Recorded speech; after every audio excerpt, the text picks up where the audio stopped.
Me God. Congratulations, Mr. Speaker. Thank you. One of the so-called Big Three leaders in Austin is a representative of the South Plains. Dustin Burrows is elected Speaker of the House.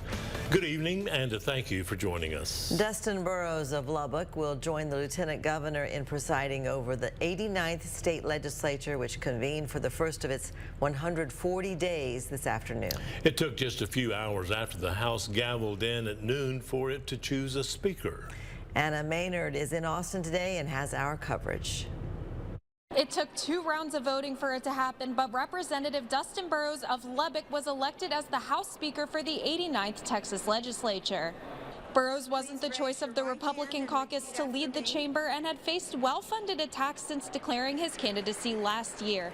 But with the help of 36 Republicans and 49 Democrats, he defeated Representative David Cook of Tarrant County. Representative Burrows' supporters highlighted his dedication to grassroots efforts, something that resonated with members on both sides of the aisle. This House is bigger than any one party and any one person. Now that the Texas House has a speaker and the real work begins, it's unlikely Republicans will fully back Burrows as the speaker. It remains to be seen whether they can come together to tackle the big issues, including finding a consensus on school funding and Governor Abbott's goal of passing school vouchers. The first official bill the legislature is set to pass is the state budget. In Austin, I'm Anna Maynard. Burrows, who has represented District 83 since 2015, becomes the first speaker since Tom Craddock, who served from 2003 to 2009 with ties to Lubbock. Craddock attended Texas Tech. Before him, Pete Laney from Hale Center was the last Democratic speaker from 1993 to 2003. Burrows says during his time as speaker, the chamber will be able to push through issues because it is the people's house. The next 140 days hold unlimited potential.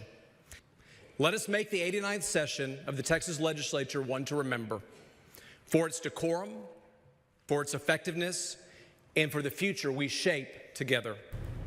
May God bless you. The Lubbock County Republican Party Chairman David Brugel released a statement following the announcement, saying he is calling on all Republicans to set aside differences as a party and to support his efforts in creating a better future for all Texans. Steve Evans serves on the state Republican Executive Committee from the South Plains. He says Burrows will be a fair speaker. He is going to exercise the will of the House, but let's look at what happened if he didn't get elected and we had no one in any leadership roles in West Texas. That's detrimental for Texas Tech. That's detrimental for funding and really water. Evans says improving water resources in Texas will be a big priority this session, led by Lubbock Senator Charles Perry. We'll continue our coverage of the opening day of the legislative session tonight at 10.